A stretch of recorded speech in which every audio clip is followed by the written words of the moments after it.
Hey, Squiz got Jeans here.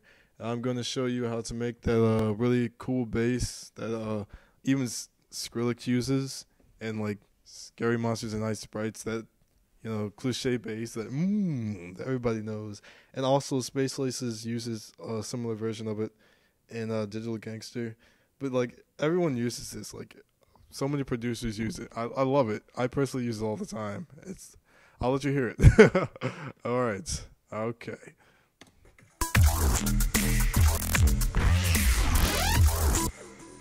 Did you hear it? It's this one in case you missed it. Yeah. That punk. I'm gonna show you how to make it. Okay. So, I'm using Massive, of course, and just follow along carefully, and it's not super difficult to make. I'm gonna go a little fast though. So if you missed something, just rewind it. And leave a comment if there was something I didn't explain well enough so I can know for the future and I can hopefully clarify it for you. All right. Oscillator 1, select Scrapyard. Turn your amp all the way up, intensity all the way up. Make the pitch -24. Assign LFO 6 to the top pitch selection and LFO 5 to the bottom pitch selection. Make the LFO 6 +2. And make LFO 5 +13. Put the wavetable position in about a 9 o'clock position, as you see, or you could just match it as I have it. And put LFO 6 in the middle spot and match it to as I have it. See, the green is on the left and gray is on the right. All right, oscillator 2, digicook 2. And turn your intensity all the way up. The wavetable position is almost the exact same as the previous oscillator. And everything else is the exact same, so just copy it, the 6 and the 5 and the 2 and the 13, it's all the same. Just assign these and match it just as that. Except for the amp on this one, make it about a 3 or 2. It needs to be less. You see that? Try to just match it as I have it. For oscillator 3, select Arctic, okay?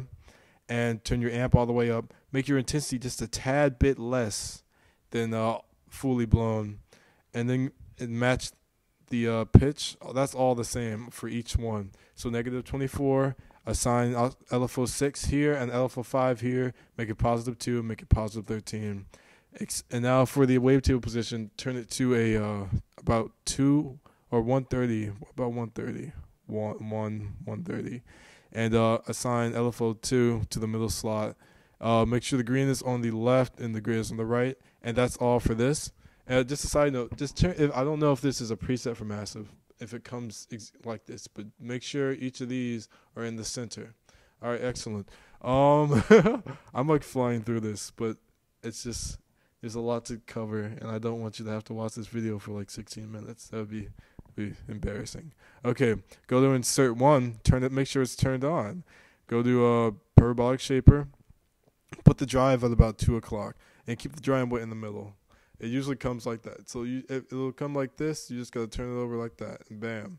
It's that easy. Here's the more complicated part, but just pay attention, and it won't be very difficult. Make sure to turn this all the way down. And for your mix 1 and 2, put this about right here. Okay, now I want you to go to filter 1 and filter 2. Turn these on. For filter 1, select band reject. Turn down your resonance all the way. Put your bandwidth at about 9 o'clock. And put your cutoff at about 1 o'clock. For LFO 1, put it in the far left slot. And it's the inner one, okay? It's the inner LFO. It's kind of hard to see. It's this one right here, the one that's moving, see? But yeah, you're going to make it... put it all the way as far as you can, just like that, okay? And so the gray is on the left and the green is on the right. Now for the next LFO, put it in the middle, and that's the outer one. So put the, make sure that, do the exact except turn it the opposite way. So instead of being like that, turn it like that.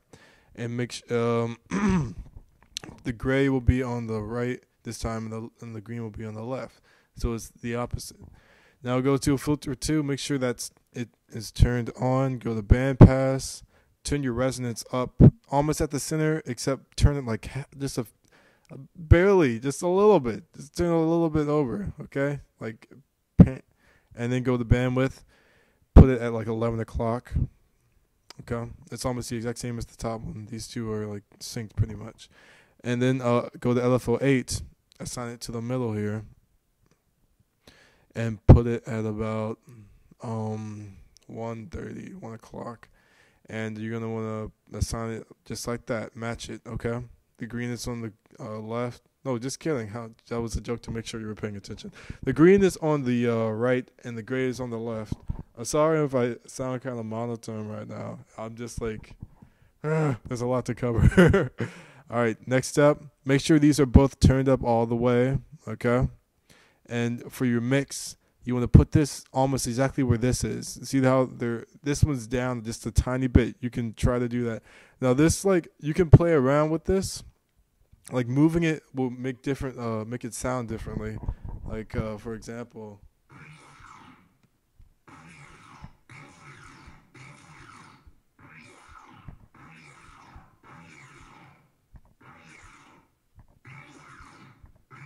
see what I'm saying? So you can mess around with that and come up with even like brand new presets. It's really cool. Okay, next step. This is the complicated part. So just like pay attention, because I'm tired of like talking about it, because I had to record another one earlier and it didn't get saved, and I was like, no. So just listen closely and we'll do this thing. There's nothing, I didn't use any of the envelopes here, okay? Nothing here. Nothing here. I turned the time all the way up, but it's just a single key hit. There's nothing to do. And make sure it's monophone and legato, okay? But it doesn't really make a difference. You just have to hit one key and it'll play that whole like okay? Now for the LFO that you've assigned to each of these, LFO 5, select the this one, and then on the bottom select this one, okay? Now you're gonna just match this. I don't want to move it because I don't want to mess it up, because it took a while for me to find it like this. But yeah, put it like this, and then for the next one, move it over so it's like this. I'll move this one because I think I can figure it out. But see, it'll come like this. Just move it over like that a little bit, okay? It's perfect. Now for the X fade, put it so the top of this is in line with this grid here, this line here. See, it's like in line. They just put it like that. That's the perfect position.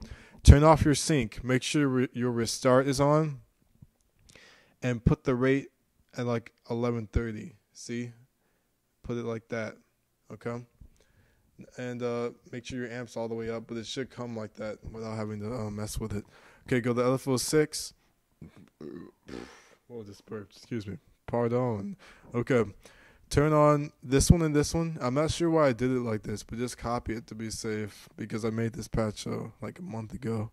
You're gonna put the X fade curve almost exactly like the last one, so the top of this would go at the line, except bring it down just like one like half of a centimeter, just like a tiny bit, just like a notch.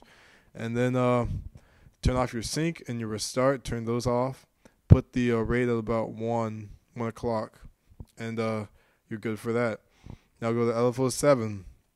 This part's a little bit tricky, but not too tricky. Just turn the X fade all the way up.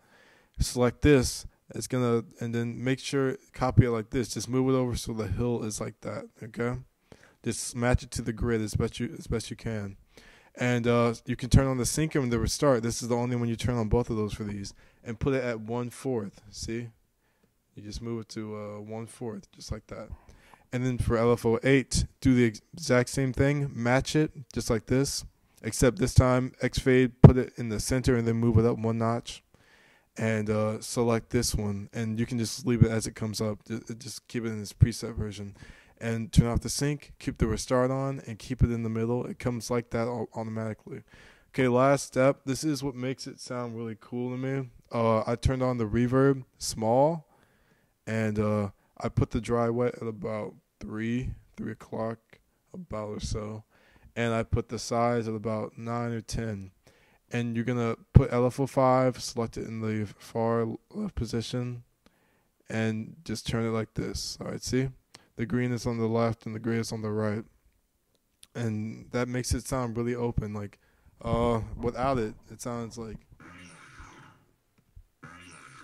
It gives it more... This isn't the best example, because I'm not sure why, but it's not really giving that much of a difference to it. But hold on, let me see.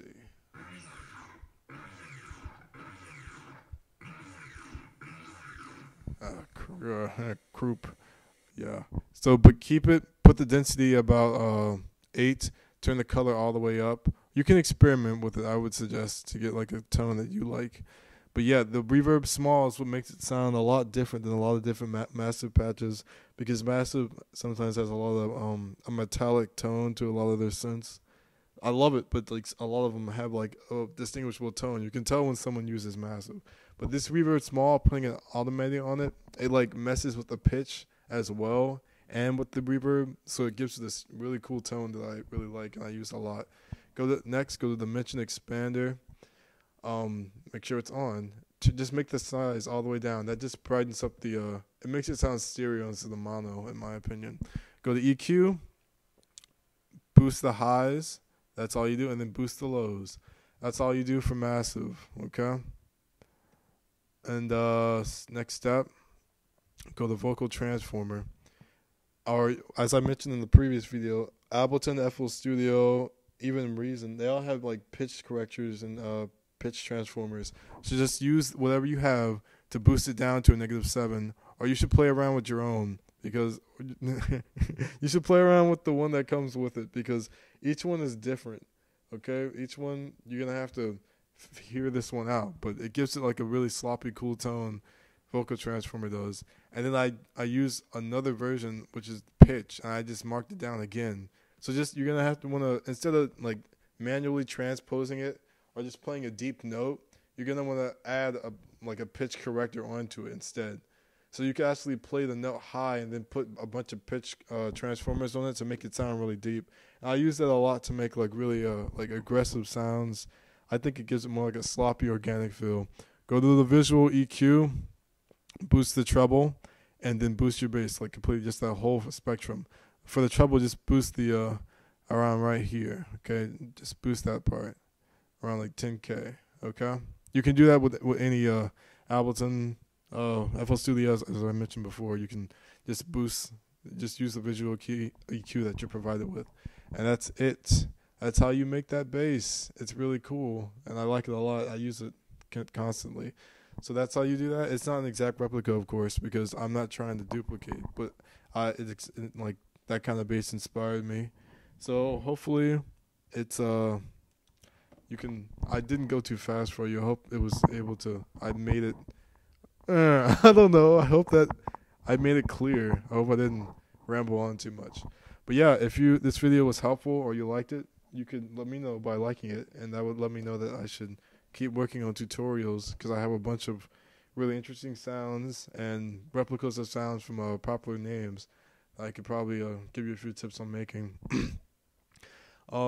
Check out my SoundCloud page. I'm gonna put the link in the description, and yeah, you could leave feedback. Please leave feedback in the comment section, because I love hearing from what you guys have to say and stuff. Like seriously, I really enjoy. If you have tips on like podcasting or something, or if you have like a sound that you made, like leave it there. And like my Facebook page, because eventually, I haven't done it yet, but I'm gonna start putting these patches up for download once I figure out how to do all that, because I'm pretty new to podcasting and YouTube. But yeah, thank you for watching this video, and and if you want to, you can subscribe. I'm not saying you have to, but I mean, I'm gonna be making more stuff that you'll probably like. So yeah, have a good day. Doodles.